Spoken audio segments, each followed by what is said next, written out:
Okay, wow. It's been a minute since I have been on live. Y'all, I thought I would jump on. I am literally editing the new episode of the Naturally Balanced Hormones show, which, by the way, is my show that is on YouTube. It is on YouTube. I'm just making sure my sound is working. So it's on YouTube. You can listen on Spotify. You can listen on Apple Podcasts, wherever you like to listen to podcasts. But I just recorded an episode all about my experience with weight loss and also my experience with GLPs. And I wanted to get on and have a conversation with you all about this and answer questions that I can about my own experience and also losing weight when you want to and have more of like a holistic mindset, when you're interested in functional medicine, when you're interested in really supporting your body and nourishing your body. And I can tell you the way a lot of people are using GLPs is really problematic and scary. And the way that I personally use them is really different. And so I'm happy to go into detail and share some of that with you all, but I just want to welcome you, everybody who's joining. Let me know where you're joining from. I'd love to say hi. It's cool. I like to come on live on both TikTok and Instagram. I know you haven't seen me in forever. First of all, it makes me feel so good that somebody missed me and noticed I was gone. But yeah, I haven't been on live as much. And I'm just feeling called that I want to share a little bit more again. I recorded this in my episode of the Naturally Balanced Hormones show, which again, you can watch on YouTube or Spotify or anywhere you like podcasts. I love seeing the hearts. Thank you so much. And I recorded an episode talking all about my experience with weight loss and why admittedly, as a functional nutritionist and someone who's been helping women for 8 years when it comes to hormone imbalances, when it comes to gut issues, when it comes to just full body health, I've been a little hesitant to just like boldly put my flag down and say, I help with weight loss. And I'll usually talk about it in ways where it's like, we can work on weight in this program. We can work on weight one-on-one. And weight is definitely a symptom, right? So if we're holding on to a lot of excess body weight, if truly you have excess body weight, which is a really important question, right, to ask yourselves is this vanity weight, right? Like the last 5 to 10 pounds that it'd be nice, or do you truly have inflammatory fat that your body's holding on to that is doing potentially metabolic damage or hormonal damage? It's a really different situation. Okay. And I've been hesitant to really boldly proclaim to you all that weight is one of my specialty areas. And I now feel like I'm having a full circle moment where the universe is like, no, girl, you know your shit with this. And boy, have I learned a lot just personally and professionally, and also all of the things that I've done to be able to naturally lose weight and then to just take it a step further with supports with GLP has been fascinating. And I know some of you have found me over on TikTok, at least, from my video I posted about berberine over 2 years ago. And I did a lot of podcast interviews after that video went viral, or mini viral, whatever it is. But about 3 million people have seen that video. So that's pretty cool. And I'm happy to talk about berberine if you all want to chat about it. So let me know in the comments. I'm seeing people jump in, and I would love to answer your questions about weight loss, about hormone imbalance, about GLPs, as far as I'm concerned and how I orient to it. Just a reminder, nothing I share is ever medical advice. But after I was on, I see your question coming in, KK. I'm going to answer that in one sec. And feel free, y'all. Any other questions that you have related to what I'm talking about today, I'd love to answer those for you. But I went on podcast saying I was really skeptical about GLPs and potentially concerned. And there was a time where in my practice working with women one-on-one on functional medicine and my courses around holistic nutrition, where I was saying, if you're on a GLP medication, just we don't yet know how that's all going to play out as far as other symptoms, or especially gut issues are a big concern that I had there, as well as hormone issues, especially related to gallbladder health and liver health, which I think is not unfounded, right? It's very real. And I actually have a peptide mentorship where I teach other non-licensed professionals like me how to support people who are using these peptides, but also how to work with other types of peptides and oral peptides and topical peptides, which I think we're just going to see a huge amount coming up even more. So I'm helping to kind of prepare my colleagues with that, which is really cool. But anyways, I've kind of learned so much more and trialed so much myself. And I have a couple of clients who have trialed things. So I have a whole new perspective than I did 2 years ago. And I think the cool thing as a practitioner is to be able to come to you all and say, hey, I am continuing to learn always, and I am evolving my opinion and perspective, and here's what I think. I really love that, actually. And I think as humans, we should always be evolving and learning. Okay, I'm going to jump into the comments because I've seen some questions come in, but you all let me know, what do you want to hear about related to weight loss, related to hormone health, related to GLPs, my experience? I'd love to share with you. So KK asked, what helped you the most with fat loss? This is a great question. What helped me the most was actually paying attention to my cortisol. So have you all, and give me a hand raise or send me a heart, have you all been hearing about cortisol? I'm guessing you have. It's kind of exploded on social media, and I've been talking about cortisol now for a couple of years. Cortisol is a stress-related hormone. A lot of us have put too much stress on our body with under eating, with over exercising or not exercising, with frankly our stressful lives, right? Where we are just pushing ourselves with the work that we do, with the roles we play, with taking care of family or taking care of, other people in our life on top of all these other things. And we just continually stress our body out. And that is dysregulating our cortisol. We're also dysregulating our cortisol because we're following mainstream diet advice that is just not meant for you to actually have long-term a healthy metabolism. It's not. I'm sorry. And if you have a history of dieting more than once, you have damaged your metabolism to some extent and need to pay attention. So what helped me the most with fat loss was paying attention to cortisol. And I have a whole free masterclass that you all have access to now. You can head to the link in my bio or my website, marissafay.com. It's linked there too, but it's completely free, and it's going to go into the weeds on cortisol and where you've got to start with taking care of your cortisol, because it literally blocks your ability to lose weight. So at first, sometimes a lot of cortisol, you can lose some weight and it can feel like, oh my God, okay, I'm doing intense CrossFit. I'm counting my calories and not eating very much. I'm not sleeping very much. I'm drinking a lot of coffee. I'm fasting. It's working. And then all of a sudden, boom, backfires. And that's the cortisol biting you in the ass. So that is what helped me the most, to be quite honest. And through that process, I completely reset how I was eating. I reset my gut health. I reset my exercise habits. I reset, frankly, my schedule, my light exposure. I did so much, and I share a lot about that inside of that masterclass too. So you should definitely check that out. It's the Clearing Up Cortisol Confusion Masterclass, and it's linked within my bio, wherever you're watching this, or you can head to marissafay.com and check it out, completely free. Okay. I see a question. Does high or low cortisol raise blood sugar levels or sugar levels? This is a fantastic question. Faye Vicky, maybe your name is Vicky, but great question. And by the way, folks who are jumping in, if you have a question related to hormones, related to weight loss, related to GLPs, drop it in the comments. I'm just going through and answering them and sharing about my personal experience as a practitioner.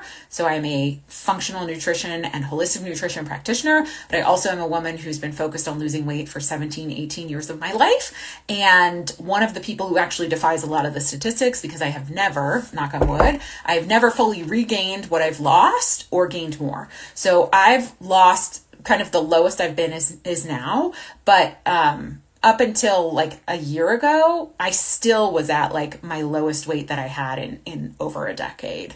And I did that completely naturally before adding in low dose GLP. So Faye Vicky asked, does high or low cortisol raise blood sugar levels? So high cortisol is what typically raises blood sugar. So when you have a cortisol release, it then releases glucose into the bloodstream. Okay.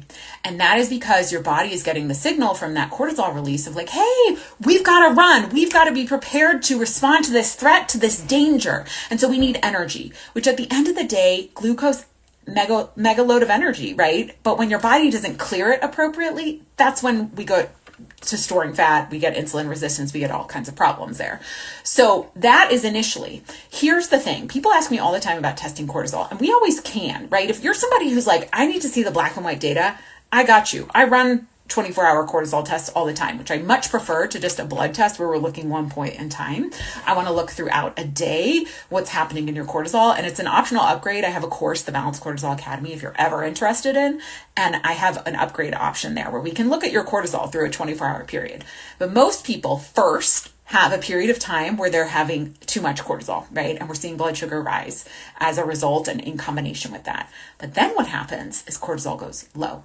And when cortisol goes low, then we have women who are experiencing more hypoglycemia or low blood sugar. And I see it a lot. I also see reactive hypoglycemia. And so that's why a lot of times in some of the small groups that I do, sometimes working one-on-one with clients, we put a CGM or a continuous glucose monitor on so we can see what your body is up to throughout the day, because you might be surprised what's actually happening from a glucose perspective. And it could also give us insight on what might be going on related to cortisol as well in the day-to-day too. So that's some thought in there. Let me know if that makes sense or you have any follow-up questions. Okay, I am scrolling through the list and I just want to thank everybody who's jumping in and joining me for this conversation.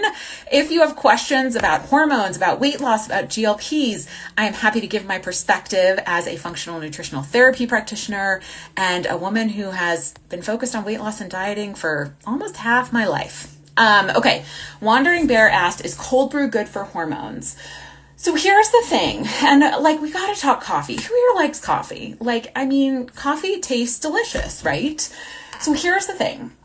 Coffee on an empty stomach for women, and that's my specialty area, women. I work with men too, but usually they're because it's a partner of a woman who I've worked with or a family member or somebody's been referred to me. So that's why on here I speak a lot about women and women's issues, but same for men. It's just men have a little more forgiveness when it comes to hormones than women do. But when we talk about female physiology, coffee on an empty stomach, coffee before food, not going to be helpful. It provokes a stress hormone release. It provokes, the words that's coming to mind is like a bunching. I'm always thinking about how to describe this to you all so that it lands, right?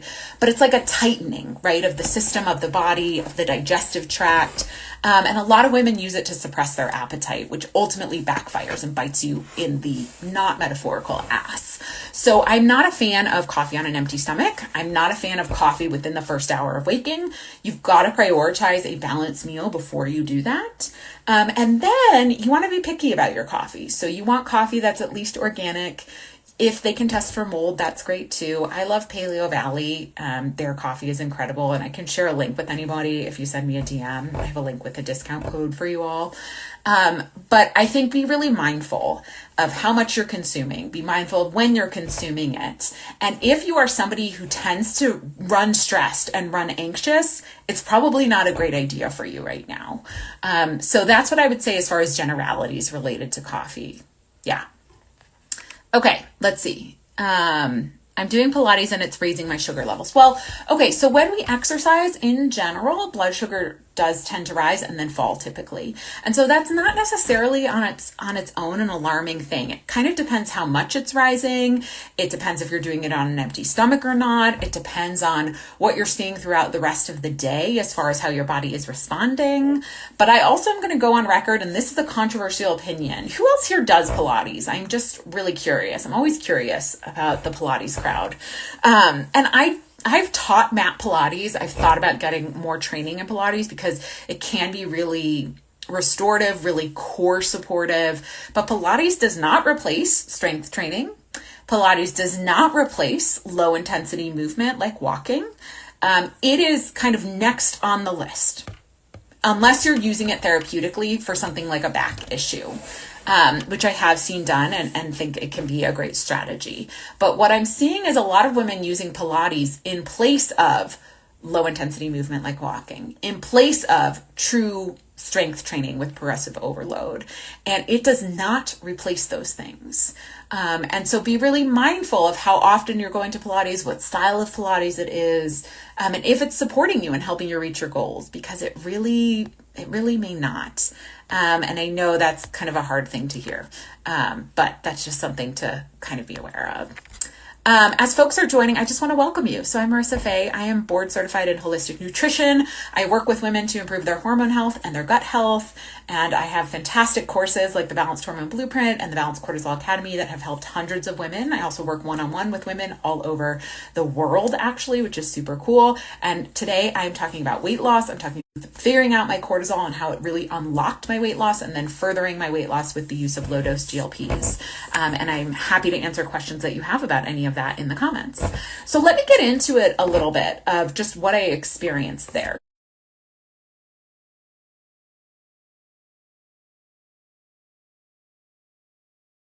If it's something that you also have experienced, to check that out. I also am over here and I'm like, I'm editing the episode right now. I have to like put some settings on while I'm talking to you to really make this time effective for me. There's a setting on here where I edit my video that's like amazing, that I struggle to look at the camera. When I record videos, I'm like, where am I looking? Right. And it changes the eye contact, which I love. It's so amazing. So I have to make sure that I put that setting on. So anyways, I was overweight growing up. I had a lot of stress in the home growing up. I had a lot of exposure to toxins, some things that were a bit outside of the norm. Like my family had a big house fire, and then half of our things burned and the other half they took to like some cleaning facility where they used really heavy duty chemicals and then brought those things back into our home. Not so good for me. Not so good for any of us. Actually, my whole family has signs of metabolic damage. And of course, you know, I'm helping all of them if they want help, at this point. But, I had a lot of things counting against me, but also, you know, I went on my first diet when I was 11. I don't know, can anybody else relate to that? Slim fast. I did this weird flank steak diet, the grapefruit diet, cabbage soup type diet. I mean, I did a lot of diets starting at a young age, and that put a lot of stress on my system and also gave me an eating disorder, right? Where then binge eating or overeating was a pretty common thing. And so I got to 21 years of age and I was about 260 pounds. I'm about 5'8", and that felt really uncomfortable. But I also felt really hopeless. Like, what do I do? And that's when I first started focusing more on nutrition. But I also was doing the thing a lot of us do, where I was confusing being healthy with being skinny and losing weight. And they're not the same thing. There's potentially overlap depending on your body, but they're not the same thing. But I was able to lose weight and lost over the years about 70 pounds. And then I had a regain. I had a regain during the pandemic, like a lot of people did, of about 40 pounds, which still defies the odds in the studies. I don't know are you all familiar with this? There are studies on weight loss and weight regain, and literally the vast majority, over 90% of people, will regain the weight they lose and potentially gain more than they ever lost. It's sad. So I had lost 65 to 70 pounds, and then during COVID, regain of about 40 pounds. And that was pretty devastating because I was really trying to follow more of an intuitive eating style of dieting, right? Which is diet being just like how I nourish myself. And it really led me astray. And I also at that point had my business. I was working with other women. I was a nutritional therapist. I was like really like informed. I had done testing. I had worked on my gut health. I had worked on my hormone health. I had done a lot of things, or so I thought. And then I had this regain and I was really upset, right? I was really, really upset and felt like I was betrayed by my body. But in response to that, I was like, okay, what am I missing? What am I missing here? And it turned out the thing I was missing was not paying attention to cortisol and really taking for granted these like blood tests that show like, oh, cortisol looks good, cortisol looks okay, when it doesn't, right? And that's why when I look at cortisol for women I work with, we use a 24-hour saliva test so I can see what's happening throughout the day. Because what happens when your hormones get dysregulated and you get things like fatigue, inability to lose weight, hair loss, cold hands and feet, really painful periods, what happens is that you're not necessarily going to follow a typical pattern where blood work is going to capture it, right? So a lot of people go for cortisol blood work, and they go like first thing in the morning. Well, your first thing in the morning reading might be fine. It might be your afternoon reading that's a problem. So that's why I always like to look at the 24-hour cycle of things, and we use saliva for easy at-home collection in my practice. But when I started to focus on cortisol, which is a stress hormone, I really started to have ahas, and I really started to gain a better understanding of like what was actually happening when it came to my inability to lose weight and my regain. And through that process, over the course of about 2 years, again, let's keep it real, right? Like most of us are not going to lose weight where we lose 20 pounds in a month or 3 months even. That is not realistic. But I lost the 40 pounds of regain within 2 years, probably like 18 months. Okay. And that was all natural, completely natural. That was no GLPs. That was no medications. That was literally me doing what I do, like what I do, what I help other women with. Okay. And focusing a ton on my cortisol, which I have a free masterclass for you all. It's linked in my bio, wherever you're watching this. Please take it and check it out. It's all about clearing up the confusion around cortisol, what it is, what it's not, and what to focus on, with keeping in mind how important cortisol is if you're a woman dealing with any hormone imbalance, but especially if weight is a piece of that, or blood sugar imbalances are a piece of that. So all my PCOS girlies, all of my thyroid girlies, all of my fertility girlies, you need this masterclass, okay? So check it out, completely free, no strings attached. Head to the link in my bio. But really focusing on that was a game changer for me. And so I did that. And then March, April of last year, I started doing low dose GLP, and that just like accelerated things further. And I've lost an additional 25 pounds past my lowest that I had lost before. And so I'm really passionate about talking about them. And I'm actually working with, so I'm in Colorado in the United States, depending on where you're watching this. And I'm working with a local practitioner to bring women in Colorado more intelligent and smart dosing when it comes to GLPs, and a more holistic approach to losing weight, so that you can not only lose the weight, but maintain it, because that's always my concern. Oh, yay. Hi, Suzanne. So Suzanne, I don't know if weight loss is a concern for you, but we're working on this program that's going to be really incredible. And it's going to teach you exactly what I've done to get in the position where my body really worked well with the GLPs, and also where I'm in a sustainable place, where now that I'm starting to reduce my dose, I'm not having any weight regain, and I don't anticipate that I will. So they're pretty incredible, but I think they get abused a lot. I think they get used incorrectly. I think people are not preparing their bodies. And that's so important, because if you don't, we're seeing things like gallbladder issues. We're seeing things like intestine issues. We're seeing scary side effects, like people going blind, right? That's not the people who are preparing their body in a holistic way and working with a practitioner who's taking them through a low dose type of model. That is an entirely different approach. So that is what I am a believer. Okay. MNQ asked, how do you balance hormones in order to get pregnant? So MNQ, please, first and foremost, I'd really want to make sure that you're doing everything I share in that masterclass. So I give you 3 strategies there, and whether or not weight is a concern, I would say overall as a woman, when it comes to especially fertility, you want to be so sensitive to anything that could dysregulate your cortisol or increase your body's perception of stress. So that masterclass is so fade.com. It's linked there as well. Suzanne, send me a message. We should definitely connect. Because fertility, and just women in general, by the way, whether or not you ever want to carry a child, by the way, you really want to be sensitive to signs of fertility, because signs of fertility is like the ultimate sign that your body feels safe. Bodies that feel safe lose weight. Bodies that feel safe regulate hormones, right? Bodies that feel safe digest well. Bodies that feel safe absorb nutrients. So like, it's a really important measure. And I will tell you this, I'm not planning to have children. And I track my cycle very closely. I observe what's going on with my cycle and my period, because it really is a marker of optimal health and well-being for women. There's a book called The Fourth Vital Sign that I just highly recommend women read. I think it's really important to be thinking about your hormones, and there's so much we can monitor at home. I use CGMs with a lot of my clients, so continuous glucose monitors. I use Inito, which is really cool to monitor hormones at home. And I use that for clients where we're not focused on fertility and where we may be. So there's a lot to be said for what we can notice, what we can observe of our symptoms just on our own and at home. So anyways, I actually have to jump because I have to finish editing this video, and I'm realizing I need to focus. But what I'm editing right now is the next episode of the Naturally Balanced Hormones show.